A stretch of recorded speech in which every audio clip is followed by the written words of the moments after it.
القاضي سيدنا الشيخ عبد القادر الجيلاني كان يسمى محي الدين. محي الدين عبد القادر الجيلاني. طيب هو محي الدين، هل أنك الدين ميت؟ الدين ميت؟ وجاء الشيخ عبد القادر الجيلاني وأحياه. هذا اللقب العظيم، هذا لقب عظيم بسام شرف. محي الدين، محي السنة. ما المقصود بهذا الكلام؟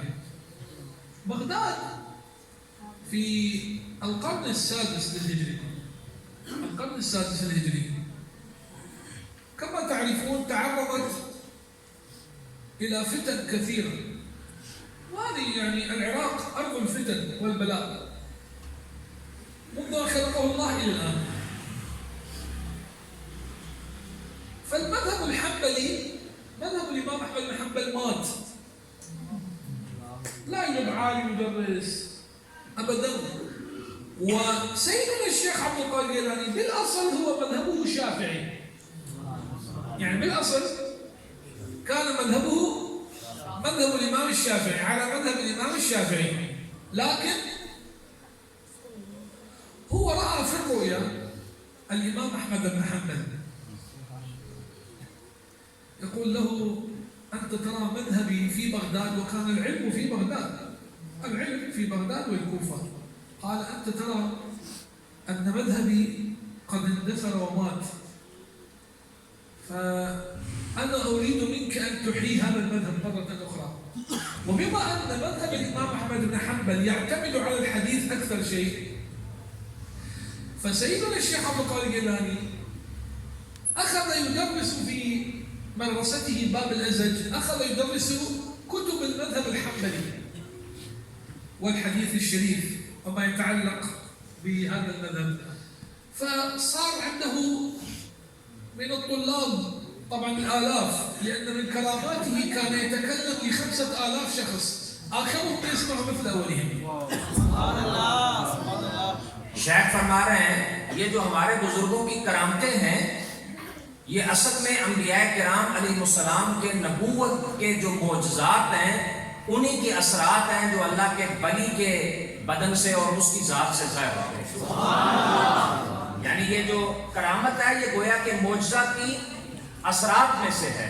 جو اللہ تعالیٰ نے چیزیں انبیاء کرام علیہ السلام کو بطور معجزہ عطا کی وہی اللہ تعالیٰ نے بطور کرامت ولیوں کو عطا کی. اس کے بعد پھر فرمایا کہ جب ہم حضرت محبوب سبحانی شیخ عبد القادر جیلانی علیہ رحمہ کی ذات اقدس کو دیکھتے ہیں تو آپ کا جو لقب ہے وہ ہے محی الدین، دین کو زندہ کرنے والا. تو سوال پیدا ہوتا ہے کہ کیا دین فوت ہو چکا تھا اور دین موجود نہیں تھا؟ دین تو موجود تھا اور اس وقت بھی کروڑوں کی تعداد میں مسلمان موجود تھے. تو آپ کا یہ جو لقب ہے محی الدین یہ آپ کو جو ہے وہ کیوں ملا اور اس کی وجہ کیا ہے؟ تو حضرت شیخ نے فرمایا اصل میں حضرت محبوب سبحانی کا جو محی الدین سے لقب اور اس کا مفہوم بنتا ہے وہ ہے محی السنہ، سنت کو زندہ کرنے. اور بغداد کی جو سرزمین ہے اور عراق کی سرزمین یہ شروع سے ہی فتنوں کا مرکز ہے اور یہاں آپ کو پتا ہے بڑے بڑے فتنے جو ہے وہ ہوئے ہیں. اور سیدنا علی المرتضیٰ رضی اللہ تعالیٰ عنہ کی شہادت اور قتل کا فتنہ اور اس کے بعد حضرت سیدنا امام حسین رضی اللہ تعالیٰ عنہ کی شہادت اور ان کے قتل کا، ان کے رفقا کے قتل کا فتنہ، حضرت غوث اعظم کے زمانے میں بھی فتنے تھے. اب فرماتے ہیں کہ حضرت غوث اعظم کے خواب میں سیدنا امام احمد بن حنبل جو فقہ حنبلی کے بانی ہیں، بہت بڑے مجتہد اور اہل سنت کے فقہی مسالک میں سے چوتھے مسلک کے امام ہیں اور جلیل القدر امام ہیں، بڑے بڑے اساتذہ سے پڑھا اور آگے بڑے بڑے ان کے تلامذہ ہیں. بغداد میں لوگ مسلک حنبلی کو چھوڑ چکے تھے. ہم جو اہل سنت ہیں نا، یہ شیخ نے نہیں بات کی، میں بغداد کے لیے آپ کو سمجھانا چاہتا ہوں. پوری دنیا میں جو اہل سنت ہیں وہ 4 فقہی مسالک میں وہ تقسیم ہیں. یعنی وہ 4 ائمہ کی اپنے دین کی جو عملی تعبیر ہے ان ائمہ سے لے کر اس کے مطابق زندگی گزارتے ہیں. پوری دنیا میں سب سے زیادہ جس امام کے پیروکاروں کی تعداد ہے وہ امام الائمہ کاشف الغمہ امام اعظم حضرت سیدنا نعمان بن ثابت ابو حنیفہ رضی اللہ عنہ کی ذات مبارک. یہ دنیا کی 2/3 اکثریت ان کو فالو کرتی ہے. پھر حضرت سیدنا امام مالک جن کو امام دار الہجرہ کہا جاتا ہے وہ فقہ مالکی کے بانی ہیں، مالکی لوگ ان کے پیروکار ہیں. پھر حضرت سیدنا امام محمد بن ادریس شافعی فقہ شافعی کے بانی ہیں اور کچھ ان کو فالو کرتے ہیں، خاص طور پہ انڈونیشیا میں، ملیشیا میں، مصر میں اور بہت سارے ایریا میں ان کو فالو کیا جاتا ہے. اور اسی طریقے سے حضرت امام احمد بن حنبل کا جو فقہ حنبلی کا مسلک ہے اس کو بھی فالو کیا جاتا تھا جو حضرت غوث کے زمانے میں متروک ہو چکا تھا کہ اب لوگ بغداد میں اور آس پاس فقہ حنبلی پہ عمل نہیں کرتے تھے. اور ابتدائی زندگی میں حضرت شیخ عبد القادر جیلانی بھی شافعی مسلک کے مطابق جو ہے وہ اپنی زندگی گزار رہے تھے اور امام شافعی کے جو اجتہادات ہیں ان پہ عمل کرتے تھے. تو حضرت امام احمد بن حنبل تشریف لائے اور خواب میں تو حضرت غوث اعظم شیخ عبد القادر جیلانی کو فرمایا کہ آپ بغداد میں اور آس پاس میں میرے مسلک کو اور میرے فقہی مذہب کو دوبارہ زندہ کیجیے. چنانچہ پھر اس کے بعد آپ نے اپنے مدرسہ میں حضرت غوث اعظم محبوب سبحانی شیخ عبد القادر جیلانی رحمہ اللہ تعالیٰ نے فقہ حنبلی کو پڑھانا شروع کیا. فقہ حنبلی کے جو اجتہادات تھے، مسائل امام احمد بن حنبل نے اخذ کیے ان کو جو ہے وہ پڑھانا شروع کیا اور اس کی کتابوں کی تدریس جو ہے وہ شروع کی. اور پھر حضرت غوث اعظم کے مدرسہ میں ایک وقت میں کئی ہزار علماء اور طلباء دین پڑھنے کے لیے آتے تھے. اور دین سیکھنے کے لیے آتے تھے، اور پھر جب آپ باز کے لیے بیٹھتے تھے تو حضرت محبوب سبحانی کے باز کی مجلس میں ایک ایک وقت میں کئی ہزار، اور بعض تذکرہ نگاروں نے لکھا ہے کہ 50 ہزار کا مجمع باز سننے کے لیے جو ہے وہ بیٹھا ہوتا تھا۔ اور پھر کمال یہ تھا کہ 50 ہزار کے مجمع میں جو پہلی صف میں بیٹھ کر حضرت محبوب سبحانی غوث اعظم کی آواز کو جس طرح سن رہا ہے، 50 ہزار کے مجمع میں جو سب سے آخر میں بیٹھتا تھا، حضرت محبوب سبحانی کی آواز اسے بھی اسی طریقے سے بغیر کسی لاؤڈ سپیکر کے اور بغیر کسی اس برقی جو ہے وہ آلے کے۔ اب شیخ کو دوبارہ شیخ کی طرف جانے سے پہلے ایک بات ضرور ذہن میں رکھیے گا، حضرت غوث اعظم کی جو سنتوں میں سے اور آپ کے طریقوں میں سے سب سے محبوب ترین طریقہ ہے نا، جس پہ ساری زندگی غوث اعظم نے عمل کیا ہے اور پیرا دیا ہے، وہ ہے حضور کے دین کو پڑھنا پڑھنا، علم حاصل کرنا اور علم بانٹنا۔ النبي صلى الله عليه وسلم يقول طوبى لمن أحيا سنتي بعد فساد أمتي. طوبى هذه منزلة في الجنة. طوبى لمن أحيا سنتي بعد فساد أمتي. السنة بالحقيقة لا تموت، لكن الناس تموت في الناس، تموت عند الناس. يعني واحد ليس عنده داري، هذا السنة ميتة، ما عنده عمامة، ما عنده حضور للمسجد، صلاة الفجر نايم، ما يقول لبيك يا رسول الله سرني أنا، لكنه في صلاة الفجر أنت شيخ عبد القادر الجيلاني إذا كنت تحبه عليك بالتهجد، عليك بقيام الليل، لا تنم إلا وتصلي ما شاء الله، حتى لو ركعتين فيها 100 آية، غير حافظ بس فاتحة وقل هو الله أحد، تكرار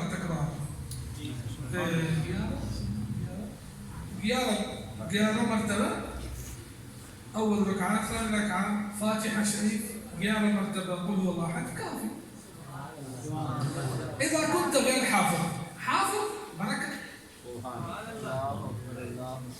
ما معنى طوبى لمن أحيا سنة؟ هاي سنة النبي، هذه سنة النبي.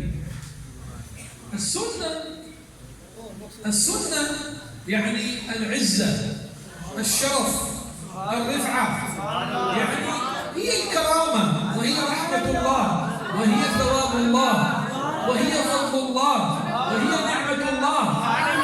سنة النبي صلى الله عليه وسلم. شیخ فرما رہے ہیں کہ نبی کریم علیہ الصلوۃ والتسلیم نے یہ ارشاد فرمایا، اس شخص کے لیے خوشخبری ہے یا اس کے لیے جنت کا مقام جس کو طوبہ کہا جاتا ہے، جو میری امت میں فساد برپا ہو جانے کے بعد جب سنت پہ عمل ترک ہو جائے تو عمل کر کے اس کو زندہ کرے۔ اب سنت مٹتی نہیں، سنت فوت نہیں ہوتی، سنت باقی رہتی ہے، لوگ عمل کرنا چھوڑ دیتے ہیں۔ اب جب ہم یہ داڑھی رکھنا نبی کریم علیہ السلام کی سنت ہے، صرف رسول اللہ کی سنت نہیں، 1,24,000 انبیاء کی سنت ہے۔ جب ہم داڑھی کٹواتے ہیں تو ہم گویا کہ سنت کو مار رہے ہوتے ہیں اور ہم سنت کو مٹا رہے ہوتے ہیں۔ استغفر اللہ، ہم جب عمامہ نہیں پہنتے، سر پہ ٹوپی نہیں پہنتے، انگریزوں کی طرح مختلف قسم کے کٹ ہمارے نوجوان 200 400 500 روپیہ بھی دے کر اور ہیئر کٹنگ کی دکانوں پہ گھنٹہ ویٹ بھی کر کے کرتے ہیں، تو کیا کرتے ہیں؟ سنت کو مٹا رہے ہوتے ہیں۔ تو سنت کو زندہ کرنا کیا ہے؟ سنت پہ عمل کرنا ہے۔ جب آپ داڑھی رکھیں گے تو آپ نے داڑھی کی سنت کو زندہ کیا، آپ امامہ پہنیں گے تو آپ نے امامے کی سنت کو زندہ کیا، آپ مسواک کریں گے وضو سے پہلے تو آپ نے مسواک کی سنت کو زندہ کیا، آپ بیٹھ کے دائیں ہاتھ سے کھائیں گے تو آپ نے اس سنت کو زندہ کیا۔ اور دوسری حدیث میں نبی کریم صلی اللہ علیہ وآلہ وسلم نے بہت بڑا اجر سنت کے زندہ کرنے پر اور بھی جو ہے وہ اپنی احادیث میں بیان فرمایا ہے۔ اب حضرت غوث اعظم رضی اللہ تعالیٰ عنہ سے ہم دعویٰ تو کرتے ہیں محبت کا، ہم نبی کریم علیہ السلام سے بھی محبت کا دعویٰ کرتے ہیں، لیکن کیا کرتے ہیں، ہمارا عمل ہمارے دعوے کے مطابق نہیں۔ اب شیخ نے کہا کہ آپ سارے زور زور سے نعرہ لگا رہے تھے لبیک لبیک یا رسول اللہ، کبھی سمجھا کہ اس کا معنی کیا ہے؟ لبیک کا یا رسول اللہ کا معنی ہے یا رسول اللہ میں حاضر ہوں۔ لازم لبيك بالصدق ليس بالكذب، باللسان فقط زبان لا فائدة. لبيك لبيك بعدين. اب لبیک کا معنی کیا ہے؟ میں حاضر ہوں کس کے لیے؟ نہیں بتائیے نا کس کے لیے؟ ہم رسول اللہ کی بارگاہ میں حاضر ہیں کس کے لیے؟ حضور کے دین پہ حملہ ہو ہم کچھ نہ کریں، ہمارے گھر میں دین کوئی نہیں، ہم بے نمازی ہیں، ہماری بیوی بے نمازی ہے، ہمارے بچے خدا نخواستہ بے نمازی ہیں، ہم سچ نہیں بولتے، پورا تولتے نہیں ہیں، حلال کھاتے نہیں ہیں، اور ہمارے گھر میں رشوت بھی چل رہی ہے، سود بھی چل رہا ہے، دن رات انڈیا کے ڈرامے بھی چل رہے ہیں، اور نعرہ لگا رہے ہیں لبیک یا رسول اللہ۔ مسجد میں 2 گھنٹے بیٹھ کے نعرے تو لگائے، فجر کی نماز نہیں پڑھی، عشاء کی نماز بھی نہیں پڑھی، تو یہ کیا ہے؟ یہ فقط زبان سے نعرہ ہے، ہمارا عمل اس کی تصدیق نہیں کرتا۔ اگر ہم سچے ہی حضرت غوث اعظم سے محبت کرتے ہیں اور پیار کرتے ہیں تو پھر ان کی طرح مصطفیٰ کریم علیہ السلام کی سنتوں کو زندہ کرنا ہے۔ فرائض تو چھوڑے ہی نہیں نہ جا سکتے۔ اب میں آپ کی خدمت میں عرض کرتا ہوں، حضرت غوث اعظم نے پتہ کیا فرمایا اپنی تعلیمات میں؟ حضرت غوث اعظم فرماتے ہیں، کیا آپ فرماتے ہیں کہ ایک مومن پہ واجب ہے ان یشتغل اولا بالفرائض، سب سے پہلے وہ فرائض کو ادا کرے، اس کے بعد پھر واجبات کو ادا کرے، پھر وہ سنت کو ادا کرے، اور پھر مستحبات کو ادا کرے۔ ہم مستحبات کے لیے گھنٹوں ٹائم دیتے ہیں اور فرض نماز کی 4 رکعتوں کے لیے 10 منٹ ٹائم نہیں دیتے۔ اور یہ نبی کریم علیہ السلام کی سنت کیا ہے؟ بڑے قیمتی جملے حضرت شیخ نے فرمایا جس کو سن کے آپ سبحان اللہ کہہ رہے تھے۔ حضور کی سنت رحمت ہے، برکت ہے، رسول اللہ کی سنت انعام ہے، مصطفیٰ کی سنت عزت ہے، رسول اللہ کی سنت شرف ہے، حضور کی سنت کمال ہے، حضور کی سنت اللہ کے قرب کے حصول کا ذریعہ ہے۔ اس لیے اگر ہم چاہتے ہیں کہ واقعی نبی کریم کے بھی سچے عاشق بنے اور غوث اعظم کے بھی سچے عاشق بنے تو پھر صرف ہمیں فرض نمازیں نہیں پڑھنی، شیخ فرما رہے ہیں ہمیں لازم ہے ہم پر کہ ہم تہجد پڑھا کریں۔ جو قرآن کا حافظ ہے وہ کم از کم قرآن پاک کی کوئی 200 آیتیں پڑھے رات تہجد کے نفلوں میں، شب بیداری کے نفلوں میں، اور جو حافظ نہیں ہے، ناظرہ پڑھنے والا ہے جس کو زیادہ قرآن پاک یاد نہیں، تو وہ کم از کم 2 رکعتیں تو لازمی پڑھے نا، جس میں 1 دفعہ الحمد شریف پڑھ کے 11 دفعہ سورہ فاتحہ پڑھ لیے، سورہ اخلاص پڑھ لیا کرے۔ تو یہ ہے غوث اعظم سے پیار، یہ ہے حضرت غوث اعظم سے اصل محبت۔ لذلك يقال كنت أريد أن أتطرق إلى هذا الكلام، وأن طريق الولاية يعني الولاية راستا يبدأ من الفرائض، لكن السنة النبوية هي مثل بيت له سور. هل يوجد بيت بدون سور؟ يعني لو واحد بنى غرف ولم يضع لهذا البيت لا سور ولا باب، أقول عنه هذا مجنون. لماذا؟ لأن بيته سيضيع وممكن اللصوص يدخلون ويأخذونه أو يعتدون على أولاده أو عرضه وهكذا. لذلك هم العلماء شبهوا السنة مثل كفر وحافظ للفرض، فإذا أنت تمسكت بالسنة فمن باب أولى أنك لا تضيع الفرض. كالذي يبني، أنت ترى من يعني البيوت جدار بيت ما شاء الله جميل جدا، فلا شك أن الذي تحت البيت هو أجمل، لأن هذا فقط الكفر، هو اعتنى به هكذا وأنفق عليه، فكيف بالداخل؟ فهكذا نحن إذا تمسكنا بالسنة الفرض لا يضيع. الفرض لا يضيع. إذا أنا أصلي الضحى، أصلي أوابين، أصلي بين المغرب والعشاء، أصلي بعد العشاء، أصلي قبل أن أنام، قبل النوم، هذه ركعات الأحباب. قال سيدنا الشيخ الجنيد البغدادي قدس سره عندما رؤي في المنام بعد موته قيل له: ما صنع الله بك يا جنيد؟ قال: جعلني في أعلى علية. فقيل له: بمن نلت هذه المنزلة؟ يعني بكراماتك ولايتك؟ قال: لا. قال: ذهبت العبارات وراحت الإشارات ولم تبق لنا إلا ركيعات ركعناها في جوف الليل. فسر الحب بينك وبين